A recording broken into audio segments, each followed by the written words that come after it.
afternoon, everyone, and thank y'all for joining us for our second annual Juneteenth event. I'm very proud to be able to be here and celebrate Juneteenth with our Nash County staff, so thank you so much. I would like to first give a huge thank you and shout out to our engagement team. If you're a member of the engagement team, please raise your hand. Thank you so much. So I do want to say that, thank you. I do want to just give a special shout out to the engagement team because nothing happens here without people putting their hearts and their minds into it. And so this event, also with other events, is just a result of the teamwork within our engagement team. So I just want to acknowledge the engagement team. Also, I'd like to extend a special thank you to Christina Edmondson. Christina, are you here? She went downstairs. Okay, so Christina is in the tax office, and she gifted us this beautiful balloon arch. If anyone has any balloon arch needs, her card and QR code is on the side, but I just want to say a special thank you. It took her a few hours to pull this together, and so once everybody clears out, you can use it as a backdrop and take pictures. Also, Jessica Hill from DSS. I'm not sure if she is up here, but Jessica with Sweet Leia's cookies. She brought these cookies here as a donation. They're also a QR code and a business like flyer. So if you have any cookie needs, please see Sweet Leia's cookies. Also, Letitia Taylor, the owner of Tailored by Faith, she made a contribution to this to the celebration. So I also just want to thank her. She is not a Nash County employee, but the other two are. But just as I said, it really just takes hearts and hands to make these things come together, and I just appreciate everyone who contributed to it, also those who helped with the display and donating items. We just appreciate it. And I'm also super thankful for seeing everyone here today. So I would like to welcome our special guest speaker, Rebecca Copeland. To know Becky is to love Becky, and many people know Becky and love Becky. But as we gather here today to celebrate freedom, resilience, and community, it is my honor to introduce someone who truly embodies the spirit of Juneteenth. Miss Rebecca Copeland is more than a community partner. She's a powerful presence in places where people need to be seen, heard, and valued. Whether she's in boardrooms, classrooms, hospitals, or community spaces across the country, the county, or country, Becky shows up with vision, compassion, and purpose. She brings people together, lifts voices, and inspires action. Her work is grounded in a deep love for community, and she is passionate to drive, to create spaces where everyone is heard and has a voice. So please join me in warmly welcoming my friend and someone I deeply admire, Miss Rebecca "Becky" Copeland.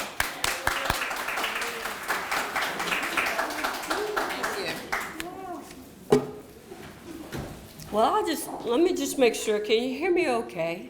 Yeah. Got a little bit of a scratch in the voice here. I think it's some allergy issues, but so just know that's not my normal, but hopefully you can hear me okay. And I just want to thank Tia for giving me the opportunity to be here with you on this special day. I just want to honor the person that Tia is. In this while that I've known her, it's so easy to relate to authenticity. Like when you run into people, they don't have to say a lot for you to know a lot about who they are. You feel them, you get this sense of who they are, and that's what I found with Tia. And I want to say what is important about that level of openness and authenticity is when you're trying to move things, when you're trying to accomplish things, when you want to really get things done, good things that work for all people, it takes cooperation, it takes competence, it takes care and compassion. And I'm honoring Tia because I found her to be that. So here at Nash County, you guys really got a gem on board when you brought Tia. And I can see not just Tia alone, but all of you beautiful faces who are here today. I just want to appreciate your presence. I feel that good vibe. I love this celebration. and so happy and thankful to be here with you. Again, I'm Becky Copeland. I'm from over rural Halifax County. And what makes celebrations like this so special for me is because it is an opportunity for us, regardless of where you live, what you look like, what your backstory is. It's an opportunity for us to celebrate togetherness. And in a day and time where we live through political correctness, which to me is always an oxymoron, if I may say, when there's so many incorrect things, the greater space always is the space that we create within ourselves. And so we're honoring that today in this Juneteenth celebration. And I do want to just not make an assumption. We're celebrating Juneteenth. I see lovely presentation boards here. I can assume that you've kind of gone by the boards and become a little bit educated about Juneteenth, but I don't know that to be true. So do we all know the story behind Juneteenth and why we celebrate that? Everybody, if no, just kind of stick your hand up for me. Okay, I do see a hand. All right. I didn't learn about Juneteenth until I was about 40 years old. And I learned about it when I was working with a youth service organization. And they told the story about this late news coming to Texas, Galveston, Texas, in 1865. It was 2 years after the Emancipation Proclamation had been signed. And so the abolishing of slavery was a staggered process. It started earlier in some places, later in others. But what happened on June 19th, 1865, which was 2 years after the Emancipation Proclamation, so some slave owners, at that time, they had moved down into areas like Texas because this was where there's a Confederate stronghold. It wasn't because they didn't know that slavery had been abolished. It was just they wanted to still keep slaves because it was beneficial to have this free labor. So what happened on June 19th of 1865, 2 years after the Emancipation Proclamation was signed, was there was a Union general and his troops that marched down to Galveston and said, nope, it's over, let the people go. Slavery is abolished, it's over. Now, as I was reflecting on this and reading around all the different stories around Juneteenth, and then listening to different conversations, even today, lots of people, while we celebrate the fact that Juneteenth is now within these past 2-3 years, become a fairly recognized holiday, there is another part of the story that's not told. And a part of that story is that even Juneteenth did not free all black people. It was December 6, 1865, when there is another group of about 225,000 black people living in the 4 border states that were not freed until December 6th. So, as always, when we look back and trying to understand somebody else's story, as the story's been told, we're doing our best to comprehend, to wrap our minds around what's happening, but it's always hard to get the whole story, right? So we talk about this history, and we talk about this what they say, and this what he says and she says. But the real truth that we want to drive towards today is, don't get too caught up in anybody else's story. Tell your own. You see what I mean? We've lived for so many years in a country that we said the American dream. Well, I'm here to tell you, because I want this news to come early. We don't want this to be a late announcement like June 19th was in 1865. We want this to be an early announcement. America does not have a dream for you. You have to have a dream for yourself.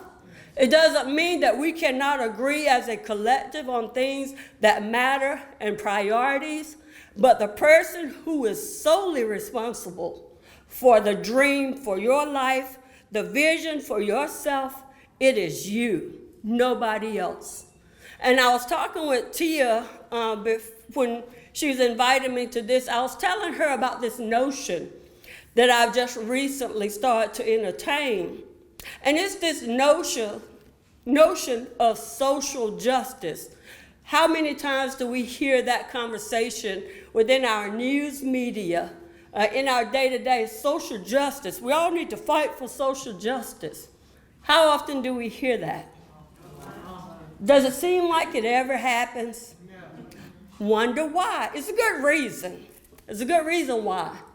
Because it is, when we say social justice, it implies that we are relying on a system to create justice for us.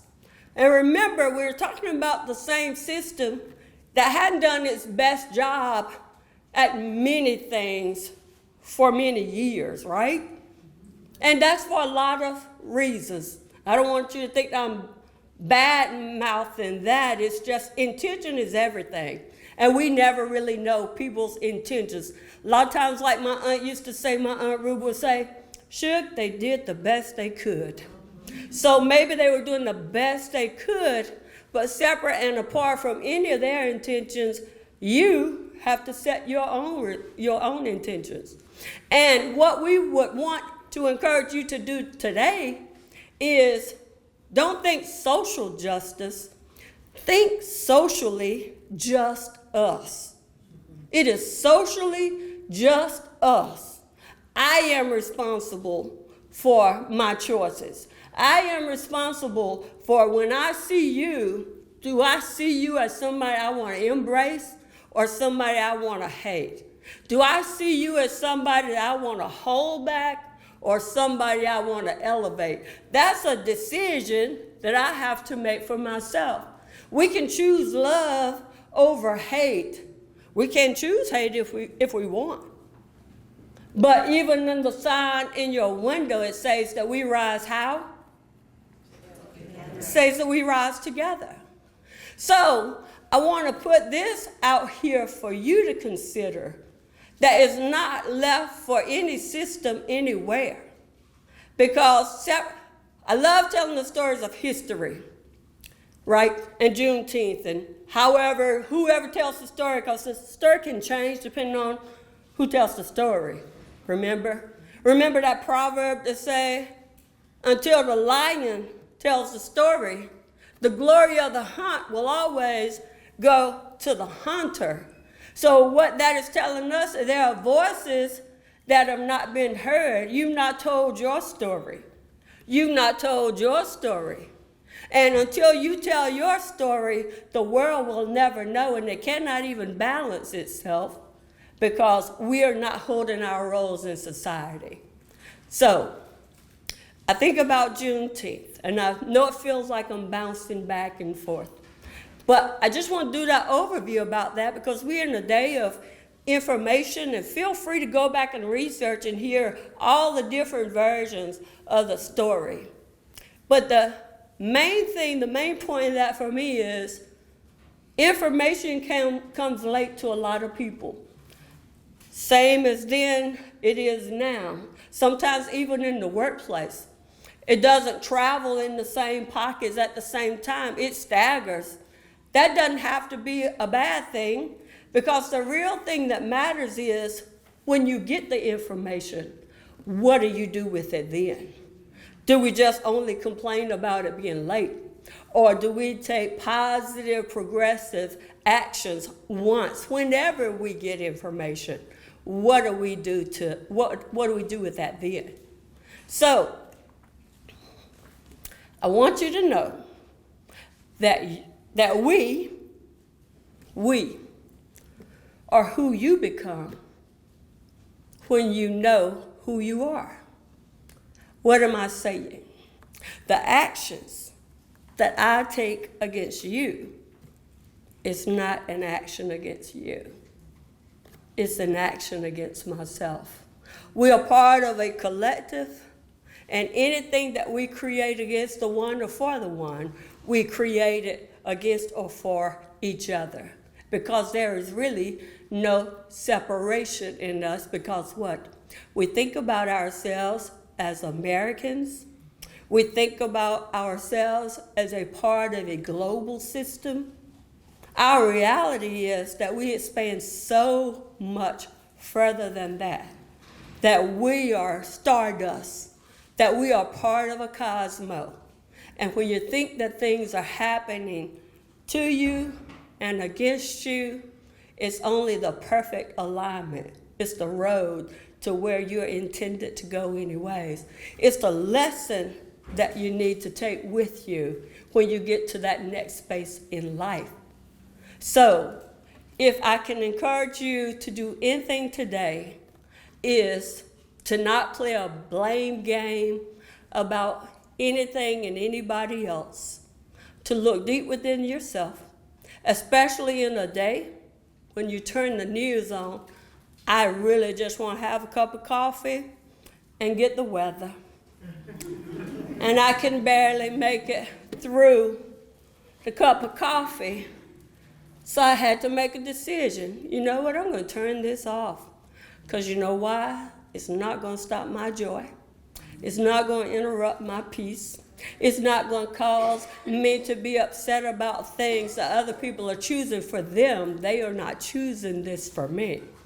And they tell us about AI is going to take out all of our jobs. I mean, really?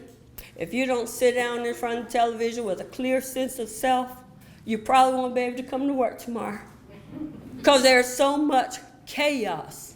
And what you want to understand is that chaos is manufactured. And it's manufactured to keep you distracted with all the wrong things.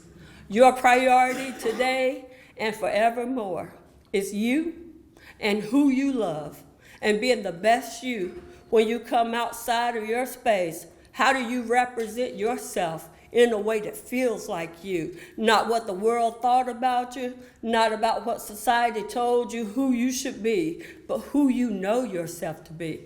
Sometimes we're disconnected from that, but a little time in silence, a little bit of sitting with yourself, it'll bring you right back to that. So that's my challenge to you. Step away from the noise. When they're creating chaos, you learn how to have control, calm, and peace within yourself. Because when you bring that out with you, it reverberates across everybody who meets you in the day. Like, you don't have to say anything. They look at you and know when you're at peace with yourself. So take courage, take peace. Remember that if information comes late, it's more what you do with it when you get it rather than when you got it. The end result is nobody's ever been a slave. People have been enslaved, right? Right? You've been enslaved.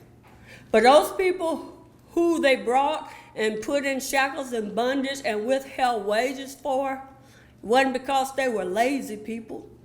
It's because they were masons and scientists and mathematicians. They were people who brought valuable skills with them. You see what I mean? So nobody tells you that you are a slave. Nobody tells you that you ever were. There was a condition that was created for people that they lived in slavery.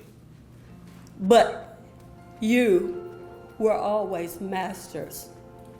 We were always masters. We all were always masters. We've just gotten caught up in the wrong narrative. Now it's time for us to change the story. Focus on love, togetherness, unity, and growth. See how we all survive together. Because remember, if tomorrow we wake up and we don't have systems in place, and it is totally socially just us, it takes everybody to survive and thrive. So we can start that practice today. Okay? I want to thank you all for having me. I so appreciate you. Happy Juneteenth.